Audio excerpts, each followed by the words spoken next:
Hello! It is Depression Vacation. We're here. He's already adjusting my volume. Yeah. We're It's not wearing headphones, but as soon as she was like, hello, I saw it spike into the orange and red, which for those of us who grew up in the War on Terror generation means shit's gonna go down from Shannon's voice. So, It's me, Shannon, if you couldn't tell. And then that's Hal over there. Yeah, it's Hal over here on the other side, adjusting the levels. I'm the real unsung hero of the podcast that bears my name. Unsung Heroes. That would have been a cool podcast name. Yeah, that was actually a Jeopardy question a couple of days ago. Like the really? The category I watched, it was like all one vowel type of hero that doesn't get a lot of credit. I'm like, oh, unsung. So, Oh, okay. All right. because it's just it was a trickier one because all the other ones were something like song or something like that. But that one technically only had one vowel because it was two U's. And this is already boring me talking about this, so I'm going to stop right now. But you reminded me of something. So, I love Jeopardy. And my problem with Jeopardy is I never get the Final Jeopardy. I'm do so good throughout the whole game, but I always fail at the Final Jeopardy. But there was this one where it was the category was like names the same. Mm-hmm. And the clue was a cocktail, an island, and a World War II. I just saw this episode. Yeah. I came nowhere close to getting this question, by the way. Okay, but that's crazy to me because everybody got it wrong. And I'm sitting there like Manhattan. You're kidding me. That was like, my guess was actually margarita for that particular question because I just had no other guess. I'm like, okay, that's a cocktail. It's a name. Maybe there's an island in Margarita, like Ville, that was important during in Margaritaville. In the town of Margaritaville, there's an island called Margarita. Well, my mom's because I watch Jeopardy with my mom, and she occasionally comes up with really amusing answers too. And her answer for that question was Tom Collins. And I'm like, yes, as we all know, there's a Tom Collins island somewhere. Well, what sold it for me was weirdly enough, the World War II thing. It was a thing in World War II. I don't remember what it was like I'm forgetting the term they used for it, but it was like a project in World War II. And I was like, the Manhattan it was like Project.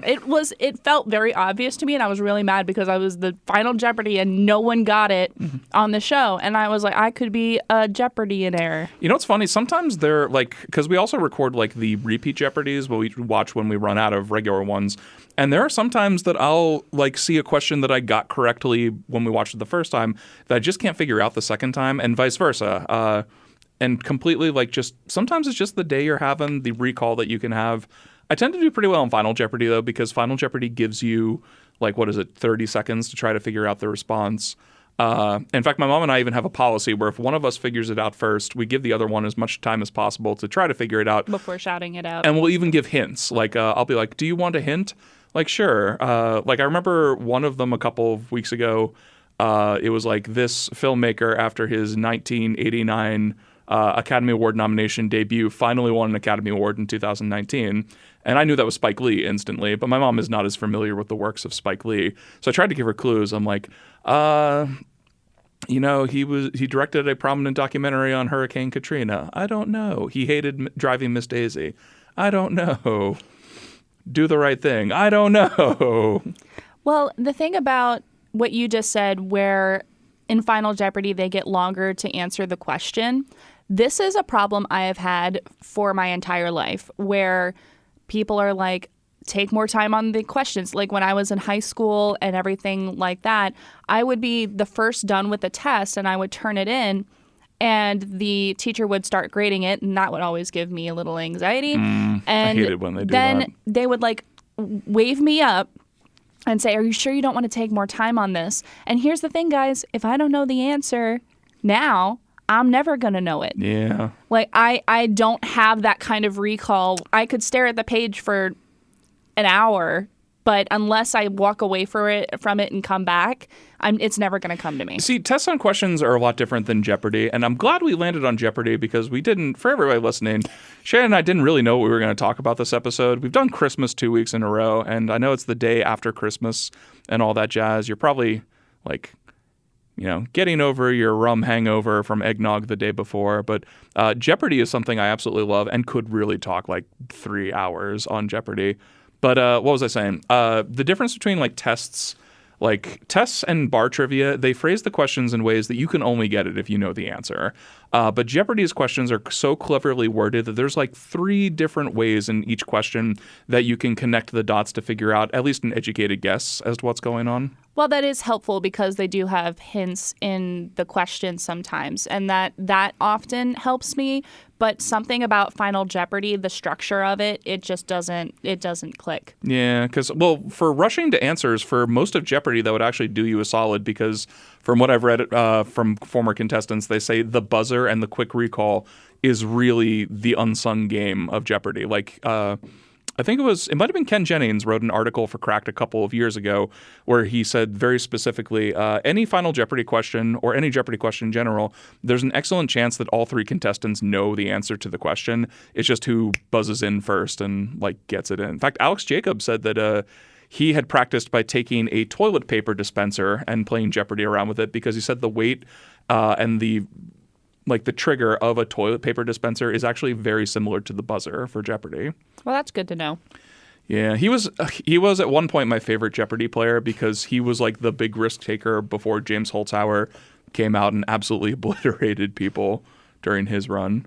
But yeah, Jeopardy is like my jam. I could talk about Jeopardy forever, basically.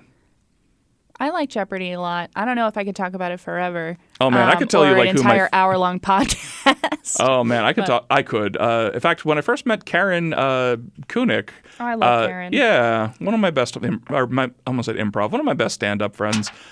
We did talk Jeopardy a lot, and she said that Austin Rogers reminded her of me. Do you remember who Austin was? No. So Austin was sort of like an animated had a lot of facial features and a lot of crazy hair like I have right now at this point.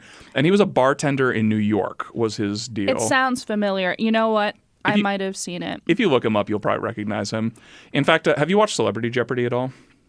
Yes. Yes, I have. They let him do because they're letting all the former like big champions do video categories. There is a category with Austin, although he looks a lot different now. Like he looks much healthier and happier and with shorter hair, but good for him. He was always a happy guy anyway. But so as soon as I saw him, you were right, I did recognize him, and I think I distinctly remember not loving him a whole bunch. I don't know what it is. Some people in my life, they just will never earn my affection. He was very kooky, and so I could see why that might not be everyone's cup of tea. You'd think kooky would be my cup of tea. Yeah, well, he could be a little over the top. It's just I really appreciated his game. He had an interesting observation, too, where he said he didn't actually know a lot of answers for certain things, but after watching Jeopardy for so many years, he just knows that they recycle the same answers. Like, for instance, if they say European sculptor, it's going to be Rodin most of the time, and I've tried that since he said that, and it's true. Like, I know nothing about fine arts, but I can guess Rodin correctly on a sculptor question 80% of the time, thanks to Austin's interesting little pickup. Yeah. I just have a lot of weird knowledge, just stuff hanging around in my brain. Me too. So I wish it was stuff that was more useful, but it's not. See, people say this to me all the time too, like especially like witnesses or people I work with. It's like, how do you remember these things? And I'm like, it's just what's in my brain, essentially. But I think an interesting component, which is really what is the mental exercise of Jeopardy, is the recall aspect of it. And I think that like the whole thing. You ever seen the movie Limitless? No. It's a very good sort of fluff movie if you're looking for it. Bradley Cooper plays this like writer who has severe writer's block and can't get anything done, and a former friend gives him a supply of pills that unlock the 80% of your brain you don't use, which I mean is garbage science anyway, but it's a fun premise. And basically he just remembers he knows everything because he remembers every instance of his life in which the answer might have come up. Like, for instance, there's a part where he's being mugged by 3 people in a New York City subway, and suddenly his mind flashes to like 2 a.m. when he was 21 years old watching the True Channel, and they were interviewing a martial arts expert, being like, you want to go for the face and then the eyes to disable them. And then he's using all these things to beat off these attackers because this was something he recalled from just long ago. So I thought that was an interesting component of the, quote unquote, unlock the other 80% of your brain, that you've probably seen the answer to anything in your life. It's just remembering how you got there. I saw this thing online that said that your brain cannot make up faces. Yes. So like every dream you've ever had that had a person in it, you've seen that person sometime in your life. And I don't know if that's true, but it is very freaky. I've read that as well, and I've told that to a couple of different people, and I think that's a very cool idea. And it's interesting because you have a lot of faceless people. I mean, faceless is a strong word. You have a lot of people who you don't know in your dreams a lot of the time. You know what freaks me out, though? I think about this sometimes, where every single day of your life, you meet at least one person that you've never met before. Oh, yeah. So, I mean, exponentially, the numbers have got to be crazy. Mm-hmm. That just, I don't know. That's one of my weird thoughts. Well, that's also, have you ever heard of the concept of Dunbar's number? I don't know if we've talked about this on the podcast before. I read about this in a David Wong book, and this is sort of like the concept as to what, how, certain people don't care about immigrants or don't care about, people outside of their ethnic groups or things like that, and how it's kind of like an explanation, too, as to how racism is so prevalent and what it is prevalent. This guy Dunbar postulated that you only can have complex emotional connections to a limited number of people. His number was 250, but it probably actually varies from person to person. So, you can only complexly connect yourself to 250 people, and everyone after that you just don't process as a human, which is why, if you see a bomb go off in Ukraine, and they say 100 people dead, you can recognize it's a tragedy, but it's very difficult for most people to really emotionally connect with the lives lost there, unless it happened to be somebody they knew. I agree that that's probably so now that you mention it, so here's the thing. I know the concepts of things, but I don't know the names of concepts of things. Okay. And so, as soon as you started describing it, I was like, oh, that's what it's called.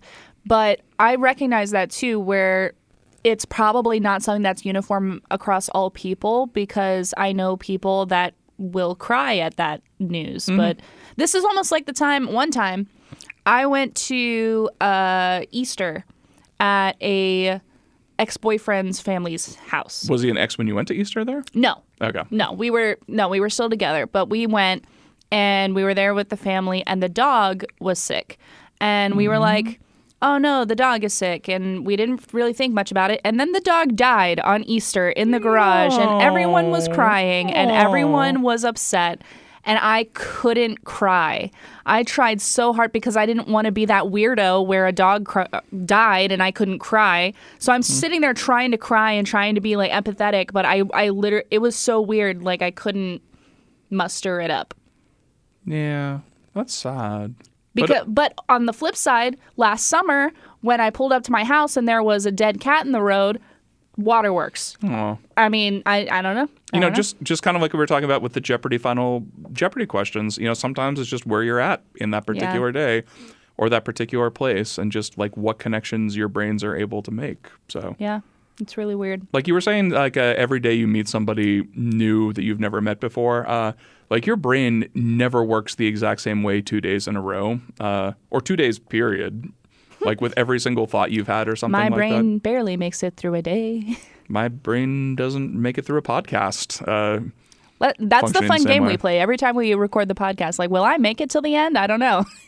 Yeah, I think we'll make it. It'll just be more disjointed and things like that. I've got my Chipotle. So. Yeah, I'm jelly, but I had my dinner earlier because that's something I've been focusing more on. I had a rough 2 months with nutrition and working out in general for whatever reason, and I'm finally back on the wagon for doing things. I got my workout in this morning. I made my rice and chicken veggie dinner that I ate instead of buying fried food from Sheetz. Had my pineapple for lunch or for snacks. So I'm feeling pretty good. I'm getting back into that zone. So yeah, it definitely comes in. So Noom calls it. I've heard of Noom a bunch of times. I use Noom, and I thought about canceling it because I wasn't using it, but then I realized that I literally had my subscription renew 3 months ago, and I've already paid for the whole year, so might as well use it. So Noom calls it the slips and surges. So you can't, a lot of people can't consistently be back on the horse in terms of, exercise and doing the right thing. And that's okay, is what Noom says. So I listen to what Noom says. Yeah, that's how my therapist has referred to it as peaks and valleys kind of thing, or ebbs and flows is what he says specifically. Like there are good times and bad times. The key is just not to let a bad ebb or flow like wipe you out, essentially. Like just sort of go along with it. Although I was drinking a lot during this period too. Like it wasn't like big drinking, but like I would have like 3 hard seltzers a night or something like that, which was just enough to disrupt my like mood in the morning or something. So like it's just it's been a weird couple of months in general. Yeah. But I feel like I'm back together on that, at least marginally. So for now. Yeah, for now, till the next ebb and flow takes me away. And it's normal. It's totally normal. Well, I didn't want to like talk about really depressing things right after Christmas, but it's going to have to come up because I couldn't talk about it before Christmas, but now it's after Christmas technically. So my therapist's mom died. Mm-hmm. And so that is very sad. That is sad. Yeah. And so the impact on me, which is obviously not as important as what else is going on. But so I will not be in therapy for about the next 3 weeks. Oh. And so we're about to find out what no therapy Shannon looks like. Do you usually go every week out of curiosity? Or? I do. So I use BetterHelp. Okay. So you're online for a lot of it. Okay. It is online, but I do get a weekly session, and it costs less than what like one session costs a month. So now I've come to find out that the price I pay for BetterHelp is not the price other people pay for BetterHelp. Mm-hmm.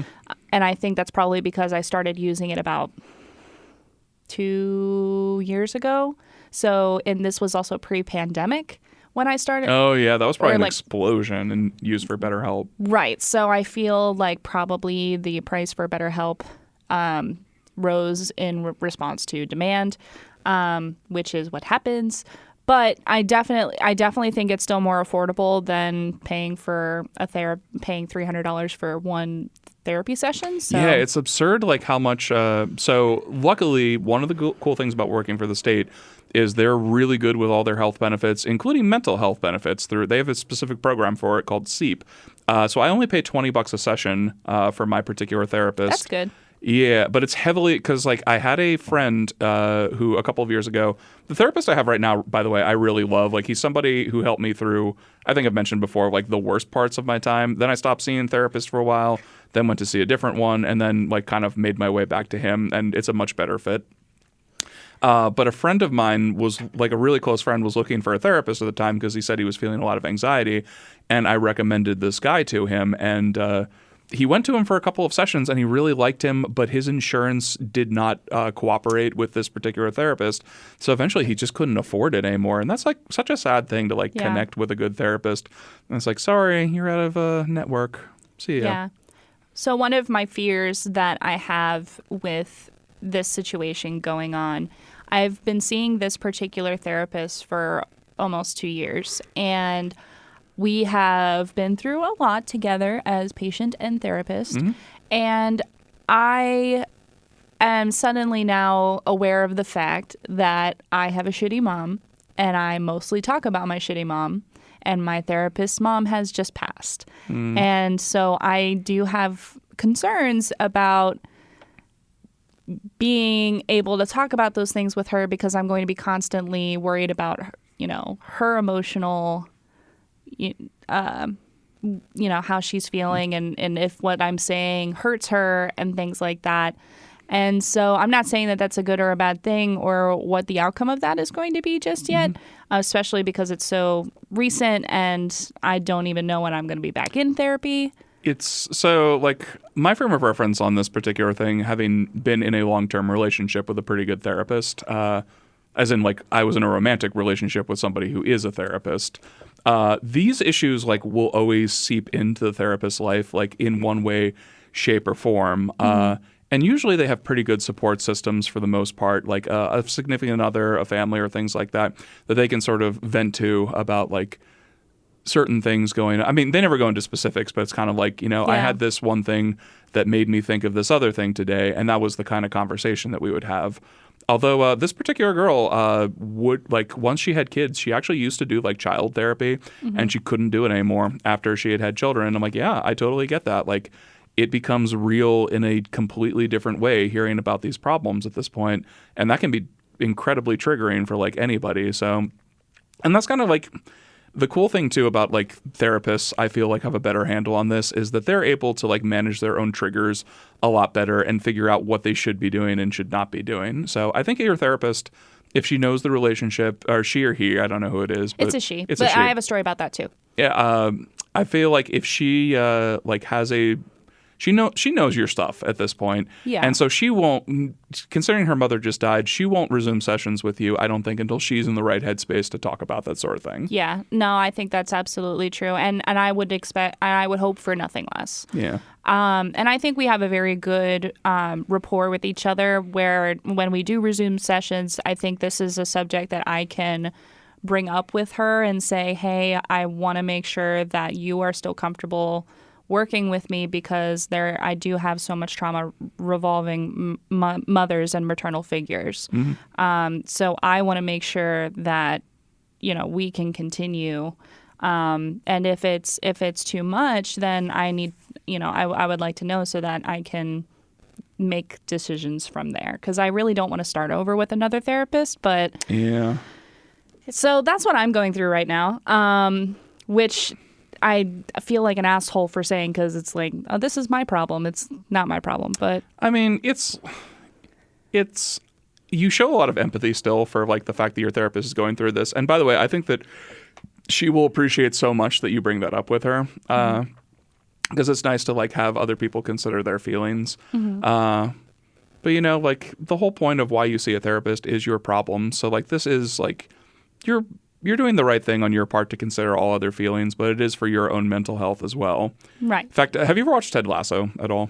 No. So my girlfriend Lauren got me into, I'd always wanted to watch Ted Lasso, but Apple TV was kind of just like the one I was like, I subscribed to 6 other services, and then my parents subscribed to 3 other services on my Amazon Prime. I should not be able to afford Apple TV. So Lauren installed, like, she lets me use her Apple TV, and there's a lot of good stuff on there, but Ted Lasso, it's very beautiful and very feel-goody and not in a trite or like condescending way at all. It's just like what healthy, normal men should do to talk about feelings and resolve situations.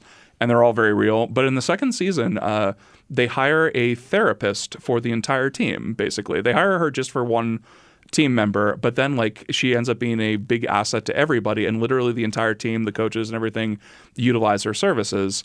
And interestingly enough, Ted Lasso hates therapists. For somebody who's such a nice and seemingly well-adjusted person, his marriage ended in a divorce, and he said he didn't have a good experience for marriage counseling because he felt like he was being ganged up on. And he says something to the therapist where he's like, I can't express problems to somebody that I know I'm just paying to listen to. And the therapist has an awesome like response. She's kind of like, yes, this is my profession, and yes, I am being paid to listen for you to listen to you. However, that doesn't mean I care any less. Like, do you care any less about your players because you're being paid here to coach them? And that's like the perfect analysis, I think, of the whole, because I have heard a couple people say that with regards to therapy, that they don't trust somebody who's being paid to listen to them, which I've never felt that before. But, it's a valid feeling, I suppose. I think it's a valid feeling. And I think that a lot of my family members have felt very strongly in that vein as well. So, for example, my dad has always been kind of critical of doctors. Not so much that he doesn't believe in science or medicine or any of that kind of thing. He's very much pro-science, very much... I was going to say, Brian seems like he's pretty on the level there. So. He is.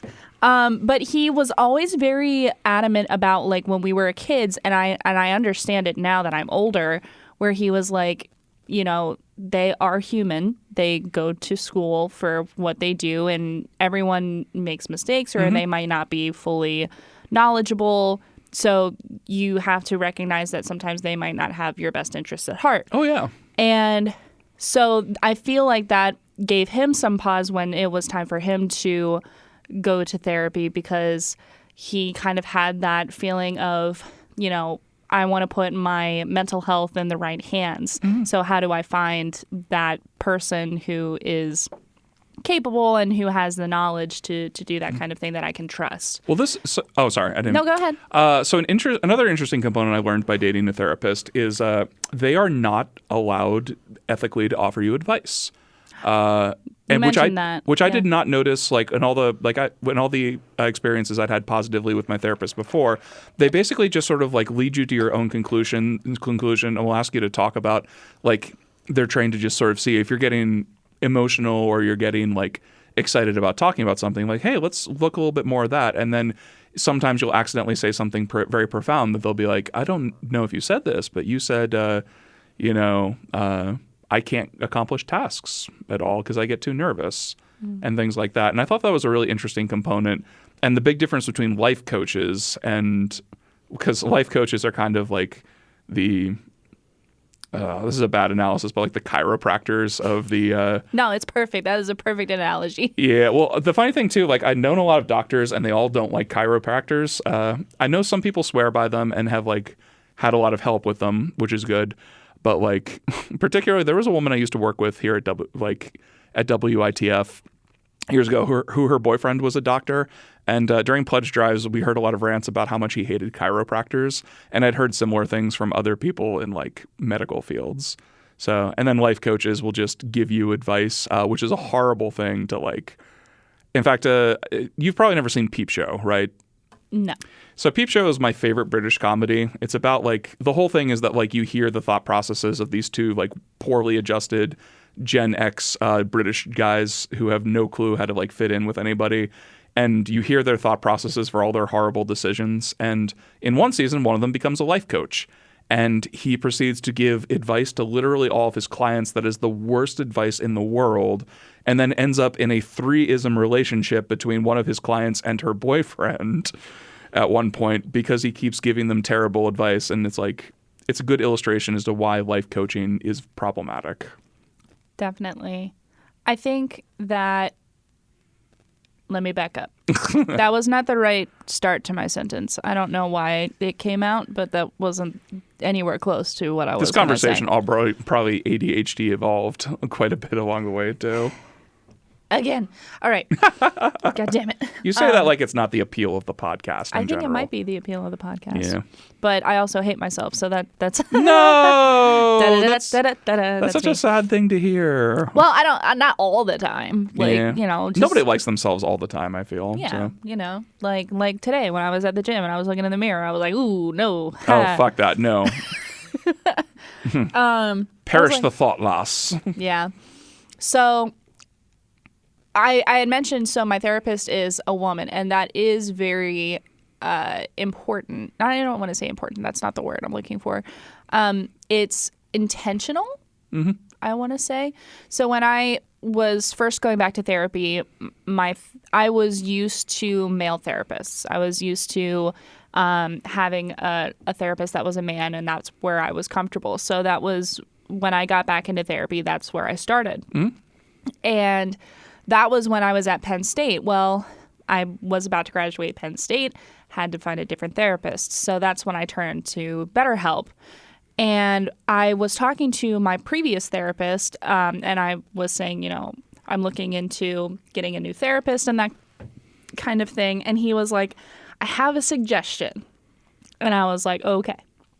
And he was like, I think it might be a good idea for you to look into having a female therapist from here. I think it's important for you at this point. I think you've made a lot of progress, and I think it's time for you to introduce some positive female presences in your life.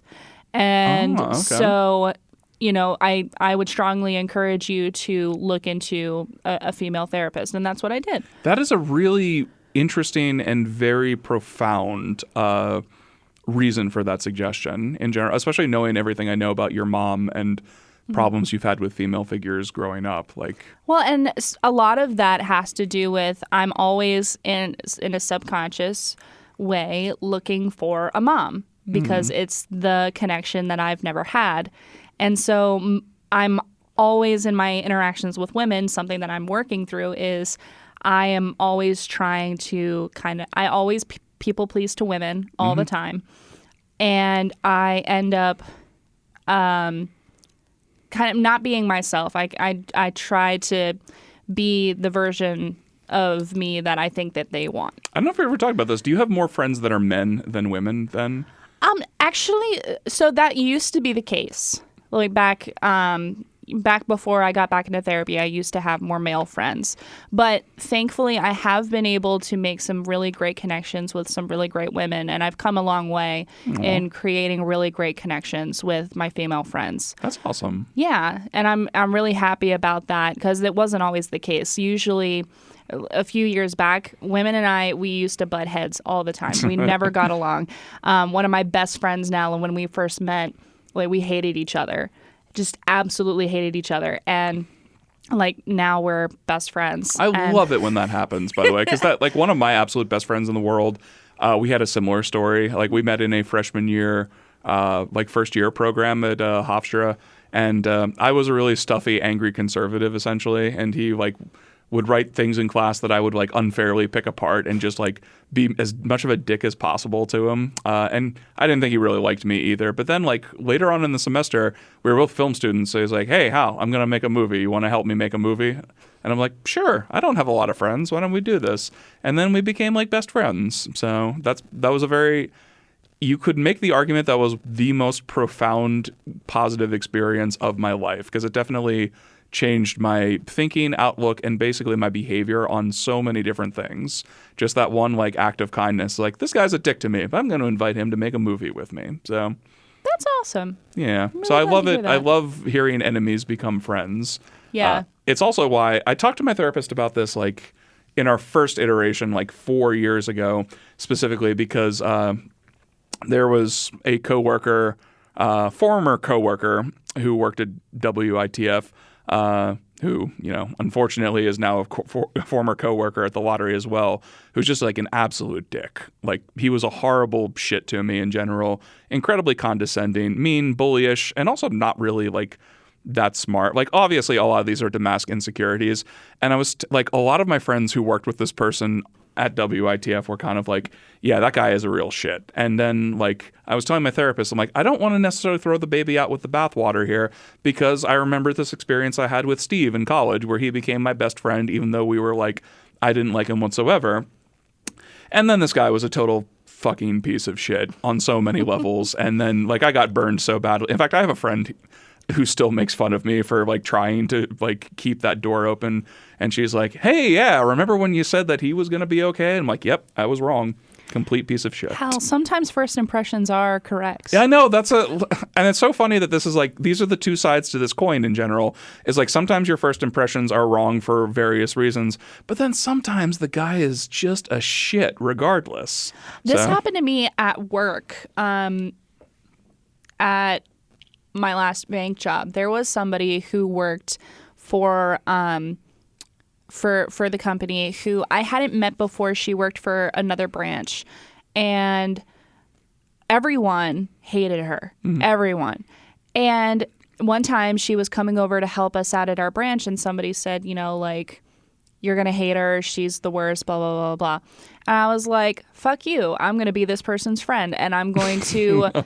Like, I'm like genuinely, I'm like, I don't take what other people say with the full value. Like, I'm going to treat this person like I would treat any other person. Oh, see, that's a nice thing. Until I am proven otherwise. And I was proven otherwise. Yeah. I tried so hard to like her. I did. I really did.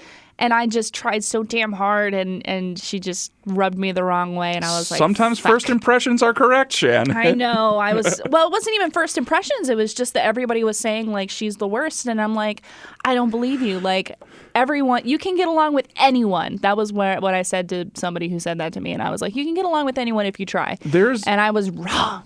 I was so wrong. I think that there's a huge utility in, like, if everybody is in unison about somebody being a shit, they usually are, because there's another current coworker of mine where this has been like the experience of literally everybody who's worked with this person, and it's gotten to the point where just like 100% of people who spend any sizable amount of time with this person are like cannot stand them. They're awful. So sometimes, democracy works in that case. Wow, it's almost like, I don't know. God damn it. It really is a popular vote. Damn it. But going back to my therapists and, the evolution of therapy for me, when I first started with a new female therapist, it was with my psychiatrist, and it was going super well. And then the pandemic happened, and I was like, fuck. And, we just kind of fell apart.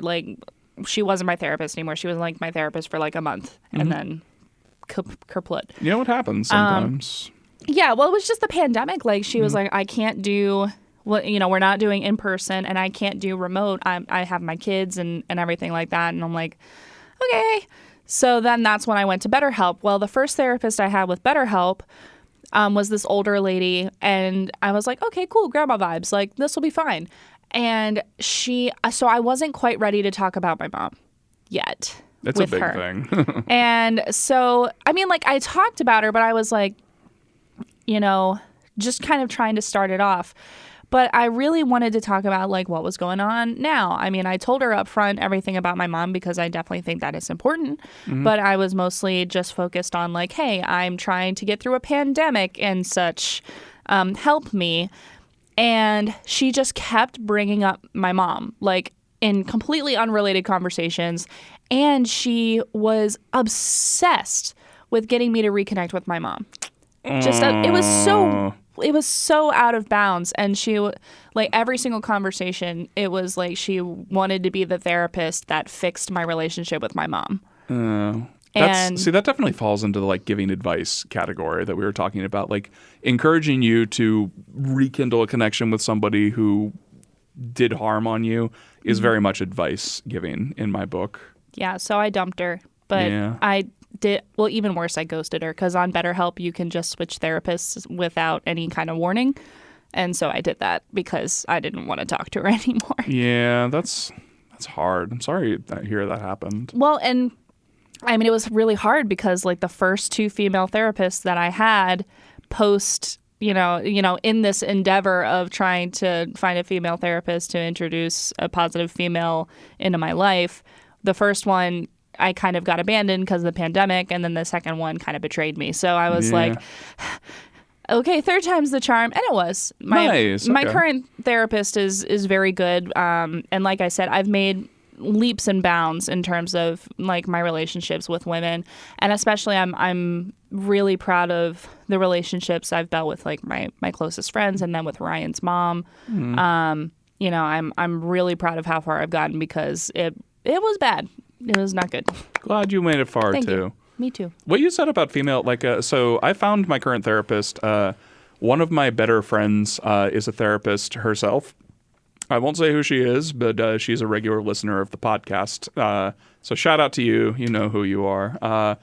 And when I was in my deepest, darkest depression after a bad breakup and very much in a mood where I needed help of some kind, I reached out to her, and she gave me the names of several different therapists to look for. And she even notated specifically, it's a lot of people prefer women. So if you wanted a woman therapist, here are some also really good ones. And I thought that was interesting because, and just what you were saying with your experiences, that does seem to be the preference for a lot of people is either women therapists, or sometimes you look for somebody, I think, similar to you to be your therapist. You don't watch Atlanta at all, right? No. So there's an episode in the most recent season where Donald Glover's character starts going to therapy because he has a lot of things he has to deal with. And his therapist is just like him, a young black successful man who's very even-keeled. And the sort of undertone of the episode is that of all the people he could choose, he had to choose somebody who was very similar to him. And I feel my therapist, I'm not a ton like my therapist, but I feel both of us are pretty good listeners in general, pretty empathetic, and just sort of nice in general, which is what I like about him. And I think that's why also the therapist I had before didn't quite work out with me, because she was more sort of a go-getter, fuck the things keeping you down, you've got this kind of thing, which is probably a great attitude for a number of people. specifically probably like single moms out there who are trying to like juggle 100 different things. But the vibe just didn't work with me for whatever reason. Even though she was wonderful and fantastic and I loved her, I would have loved hanging out with her like in real life if she hadn't been my therapist. But just like as the therapist-patient relationship, it just didn't do it for me. And that's something that's very interesting. Like a lot of people feel, and this is with any provider of medicine, health, whatever, a lot of people feel that they are kind of stuck with the hand that they're dealt. Yeah. So like my best friend went through this. She was seeing a therapist who the vibe just wasn't there. And there were some really problematic things going on in that relationship. And we told her, we were like, switch therapists. Yeah. Like, it's okay that you don't respond to the type of counseling and therapy that your current provider is giving you. This is your mental health. It's very important. So you have to make sure that you are getting the kind of care that you need to be able to move forward. So I think a lot of people there are people who, will travel miles and miles and miles after they've moved to go to the same doctor because, that's the same person they've always gone to. Yeah. And there's some benefit to that. But, when it comes to your care and like logistics and everything, it's totally okay to step outside and see what else is out there for you. Yeah. Well, it's also like just I was watching Adam Ruins Everything a while back about specifically the placebo effect they were talking about, which is apparently far like more powerful than you would even imagine. Like there are people whose like symptoms have gone down considerably because of placebos. I was actually thinking about this when I was watching a 60 Minutes about the Lord's Springs a couple of days ago, because that was something we were sold as being a huge miracle in Catholic school growing up. But I'm getting off topic. Off topic? No, not on this podcast. They were saying specifically, like that is actually a primary function of doctors in general, is just the mere act of going to a doctor and talking about what's ailing you to somebody that you perceive to be an expert of opinion on the matter is enough to already make you feel better about things. And that's part of the complicated like placebo effect and how it actually helps people. That being said, I do still travel like 40 minutes to get to the same doctor that I've been going to for like 10 years. So. I didn't know this was you were talking about. It is me. It's 100% me. Me. It's because then I'd have to like go to a different doctor and make sure they take my insurance and all that other stuff. Transfer medical records. Yeah. Well, and the other thing is I don't know if the same doctor will do the same fraudulent stuff that we're doing. Well, I think there's utility to like sometimes changing too, because like this was the experience I had with my dentist was when I moved back from California, my old dental office had basically like didn't exist anymore, and so like a couple of the dentists went off and did like their own solo practices, and I chose one of them that was like the one my parents decided to stay with, who had taken care of me a few times before. I feel like her practice like messed up some of my teeth sometimes, because there were a couple of fillings I got which I needed severe root canals on like just a couple of weeks after the filling was done. And like the pain was unbearable for some of these situations. And like I don't know a ton about dentistry. This could have been totally normal. But these weren't experiences I had with other doctors or dentists before. So like then I didn't go to the dentist for a long time because I didn't like this particular one. And then I finally like just buckled down recently and found a new dentist, and things have been much better. So sometimes there's a utility in going out and finding a new provider for your health. Yeah. Well, my fear, it's not a fear, but here's the thing. My psychiatrist, I don't think I can call him my psychiatrist anymore because I haven't been to him in like 3 years. But that being said, what I did, because he's very expensive, is I went to him a couple of times, realized he was very expensive, and then I took from my patient portal, like the diagnosis and everything, and I went to my primary care doctor, and I was like, listen, I've got depression. Here is the documentation. Will you please prescribe me depression medication so I don't have to pay $400 for my psychiatrist to keep prescribing me this medication? Yeah. And they were like, oh, yeah, since you've got the thing, that's totally fine. So I don't know, like, if I can get away with that again. I'm not sure. Yeah, well, actually, it's so funny because I was just having a talk with a friend of mine at work this evening about exactly this sort of thing, because we were talking about therapy in general, and I was mentioning like, all the incredibly positive effects I've had by going on SSRIs. And it turned out he was on some SSRIs, but like he was taking doses that were, only 20% of what I was taking. And he said it was hard to get even that because the therapist that he was going to, and then also the doctor he had, like, did everything to try to dissuade him from going on it, like to make it as difficult as possible. And it was funny because like the therapist I had, who was the woman, this was kind of my experience with her too. Because at one point I was like, I want to go, like I'm thinking about going on SSRIs because of all these things.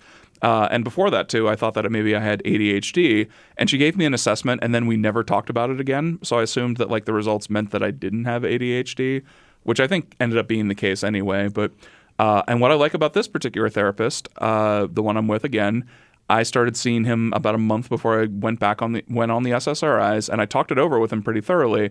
And instead of trying to like dissuade me from it, his responses were kind of like, that's interesting. Like, how far along are you in deciding whether or not you want to do this? And he was describing like the benefits, described a lot of the like other side effects, which I experienced a ton of these side effects too. Like I've talked a little bit about like the fainting on the air, but there were also like in the adjustment process, like unwanted sexual side effects that were difficult to deal with as well, but made it through.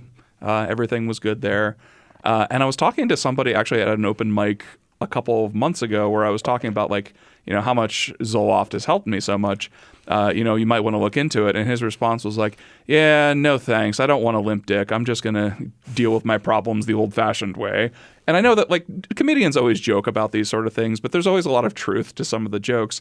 And I was like, that's so sad that that's the way he's thinking about that. Because like, yes, can confirm that is a bit of a thing. But like, you just have to do certain things better, like eat a better diet, exercise, and those sort of things. So yeah, I definitely saw a change in like my sex drive once I got on depression medication.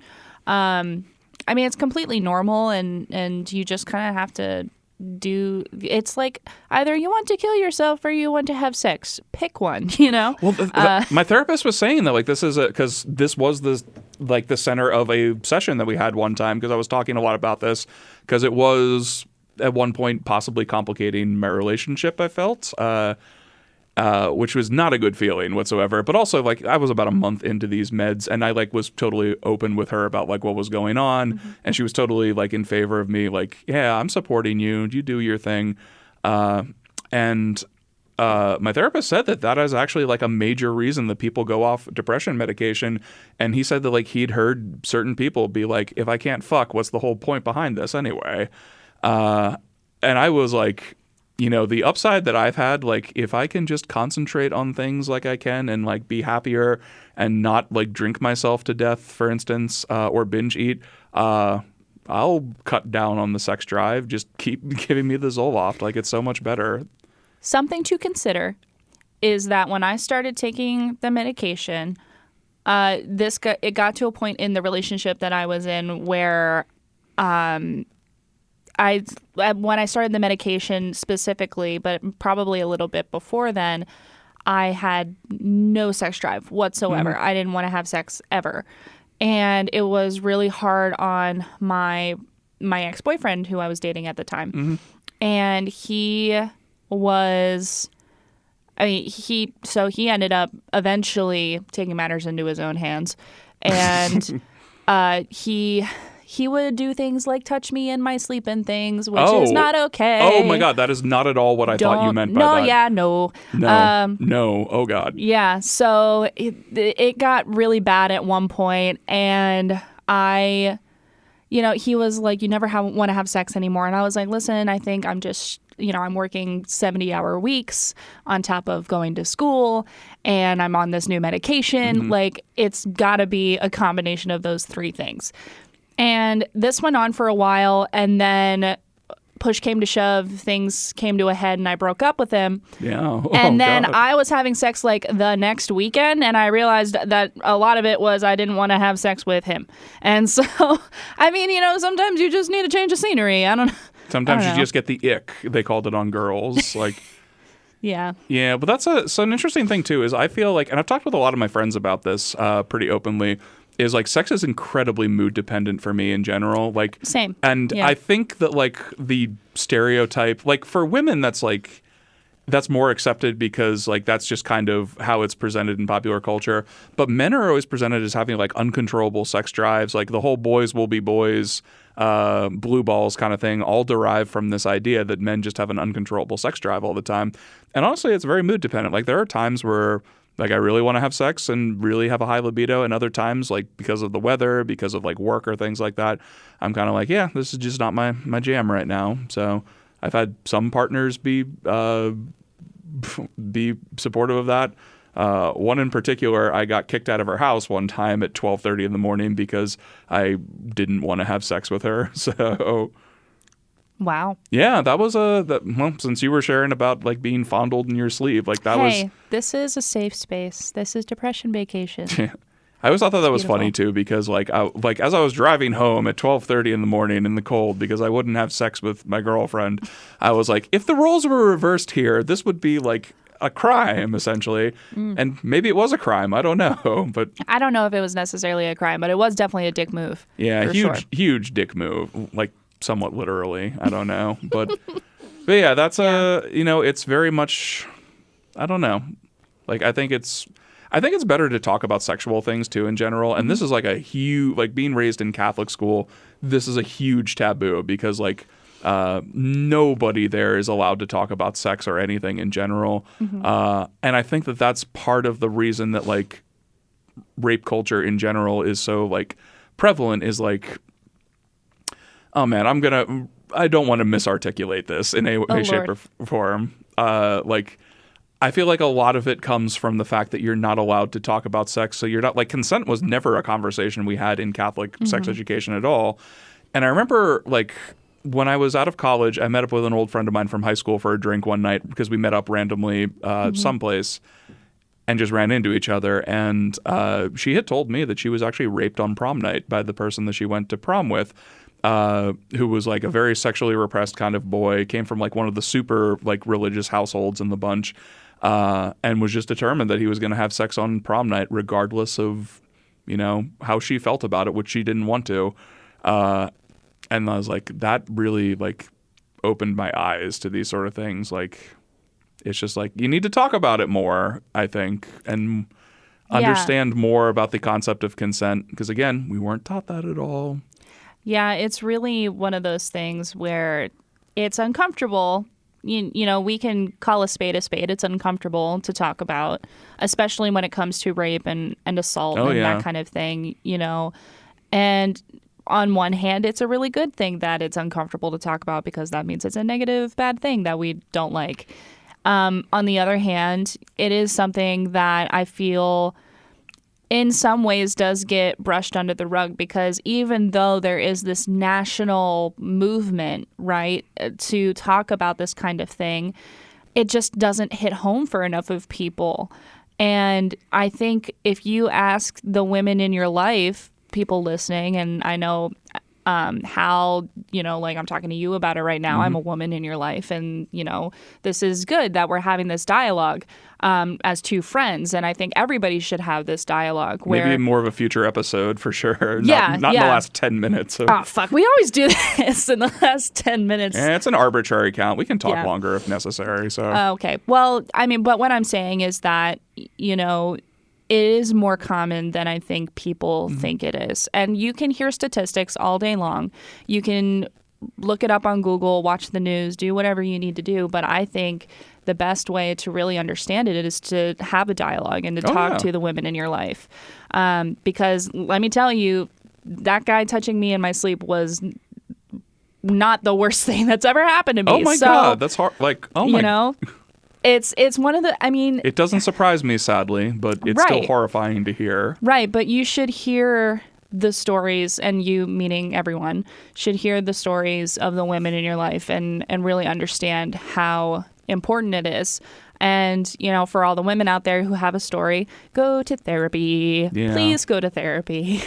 Yeah, it's interesting because I don't know if this was like, because you and I are in slightly different generations, so I don't know if this sex education was for you, but like just talking about rape in general, I remember very specifically in Catholic sex education, they had two kinds of rape. There was just straight up rape, and then there was date or situational rape, they called it, where, it's just somebody you know or something like that. And then the big like reveal, as we've been talking more about sexual issues, is like, hey, that second kind of rape that you made like the venial sin of rape is actually like 95% of rapes. And also just rape. Yeah, exactly. Like, why did we have to subcategorize those two things? Like, it's just... Again, I keep calling out the Catholic sex education system for this, but this was probably the same Catholics. in public school. Well, and so that was my experience in public school. Not so much that specific situation you described, but I feel like my experience with sex education was not stellar. It also wasn't terrible because they did teach us about STDs. They taught us about, protecting yourself, contraception. They did talk about those things, which I thought, now looking back on it, I consider myself lucky that I had that kind of education from a public school in, central Pennsylvania. See, they taught us about contraceptives and all those things, but then added the disclaimer, it is a sin to use these, essentially. Like, we didn't have that, but they would talk about the contraceptives, but we would always end every class with, okay, but the number one way to not get an STD, abstinence. Yeah. So abstinence was a huge part of the education for us, but it wasn't the only part of the education for us. So I think that was really, I think they did that right in that sense where, logically, if you don't want an STD, don't have sex. But, here's the information you need to be able to move forward. One of the major criticisms that I would have, but I have this criticism with any public school and sex education in general, is that it's not inclusive. Yeah. Do you think it's getting better at least now that like... I don't know. I'd have to find a teenager to ask. Yeah. It's oh man, obviously the Catholic one was not inclusive whatsoever, but like they got so many things wrong that it took me a while to deprogram. Like I remember the first time I saw porn when I was like 14-ish or something like that. I was shocked because based on based on the Catholic education we gotten for sex, I thought the vagina was in a totally different place. Like I didn't like. What's really interesting is in our sex education, we had a test where we had to label all of the parts. So definitely a big difference between Catholic school and public school. Now, I just remembered this funny anecdote from high school where it was so funny because the way we had classes was if you were in band, you had your first period was the first half was band and the second half was health and fitness. Interesting combination. All the band kids had gym together, basically. And so we're in sex education, whatever. And one of the guys who played the alto saxophone, Pablo, we're sitting there and he just goes, you're talking about all of the negative consequences of sex, but what about all the positives? Like we know that sex is good for your health. We know that it can be emotionally a positive thing. And he's just listing all of these. Go Pablo. Yeah, go Pablo. If you're listening. Think he listens to the podcast, but I'll tell him I gave him a shout out. Yeah. Good job, Pablo.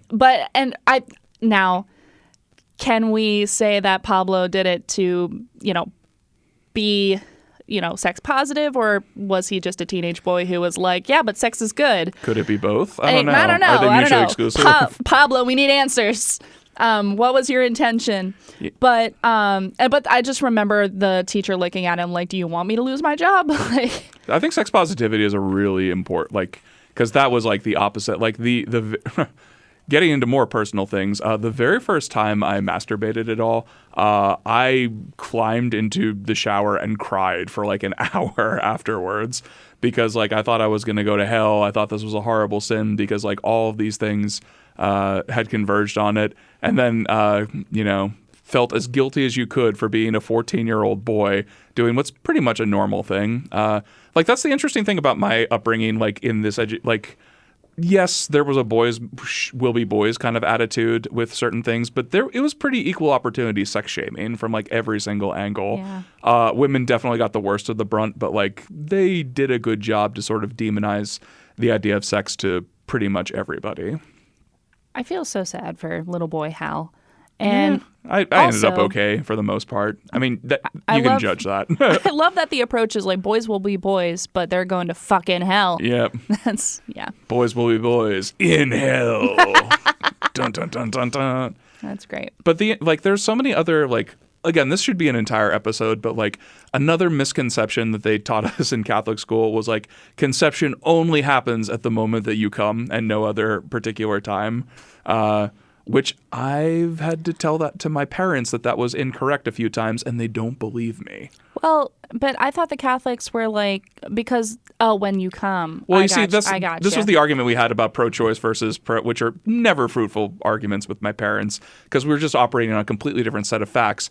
And my dad was like, I believe that life begins at conception. I'm like, well, Dad, you don't know when conception actually happens.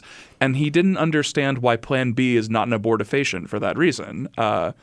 It's not an abortifacient because it delays ovulation because guess what? Fertilization can happen quite a bit after you have sex, actually. That is true. So, yeah. Yeah. All nuances that it goes without saying, we're not taught in Catholic sex education. I'm very angry about this. Find your nearest recovering Catholic and give them a hug. Yeah, it could have been worse. Like, I have had good experiences with Catholicism too, but like I had a lot of, when I was in Los Angeles, some of my best friends were former Mormons. And like, if you think the former Catholics had it bad, I feel so bad for those Mormon. Like one of my best friends had at least 2 cousins who were gay who killed themselves in the Mormon church. And I thought that was just the saddest thing in the world to hear. Like, just not the best of times. Well, we hope you had a great Christmas. Yeah, I guess this was a fun Christmas for everybody. Yeah. Hopefully. I hope so. I hope no one touched you in places you shouldn't be touched. Yeah. And I hope that you got everything you wished for. Yeah. And everything you deserve. What do you want for Christmas? So let's try to end this on a positive note before. Well, Ryan is supposed to be getting me a version of Risk that is the Lord of the Rings. Oh, God. Well, we have to talk. That is what I want. So I've played Lord of the Rings Risk. When I worked at the racetrack, we used to play like games in between. Like we occasionally had a TV, and we would like duel each other in Tactics Ogre, or we'd play board games or poker. And one 3.5 week period, we played, because we only could play for like in between races, maybe 3 hours a night. We played Lord of the Rings Risk. It was ginormous. I ended up winning very, very, very like slimly. And in fact, my friend Harry, who I beat in this game, still accuses me of cheating, which I did not do. But there's like 68 countries in Lord of the Rings Risk. It's like obscene. Like it'll take you forever. Oh, I'm so excited. But let me tell you, so the story behind it is, I think it was the first Christmas that we were together, I got him Risk, but I got him Risk Medieval Europe because Ryan's really into medieval Europe. I think he talked a little bit about this when he was on, right? So that's I was like, oh my gosh, Lord of the Rings Risk would be so fun. So that's what I'm hopefully looking forward to for Christmas. I don't think I have any other wishes. So it's funny because like Lauren, for her job, she's the boss of her particular job, and she does things for her employees every week called side quests, in which it's like a challenge for you to do something, and it's something nice, like think of what you're thankful for or something like that. And she always sends me the side quests because I do them with her. And this week's side quest is play a board game.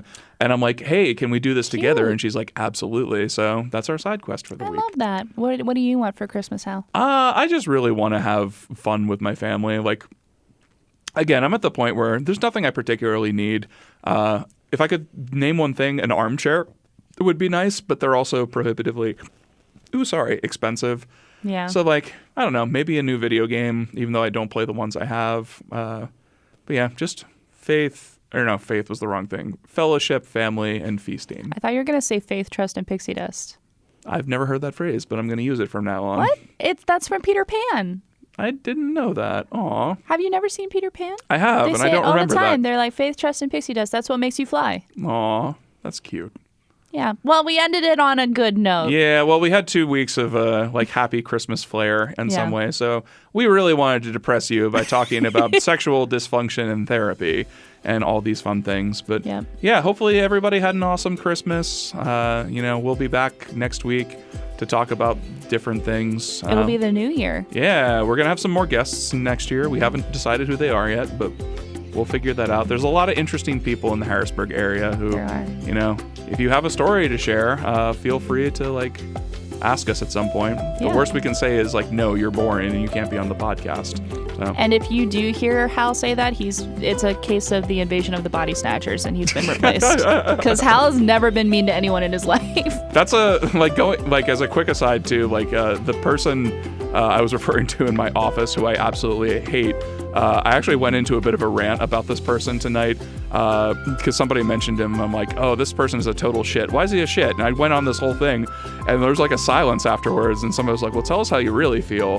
And somebody was like, it's so shocking, Hal, because you don't hate anybody. So what did somebody have to do to you for you to hate them so badly? Yeah. Be a shit. That's the takeaway. But don't be a shit. Yeah. Moving forward into 2023. That's a good New Year's resolution. Just don't be a shit. Yeah. But yeah, everybody, thank you for listening. I've been Hal. I've been Shannon. And this has been the Depression Vacation Podcast. Hopefully you had a wonderful Christmas, and we'll see you before the end of the year.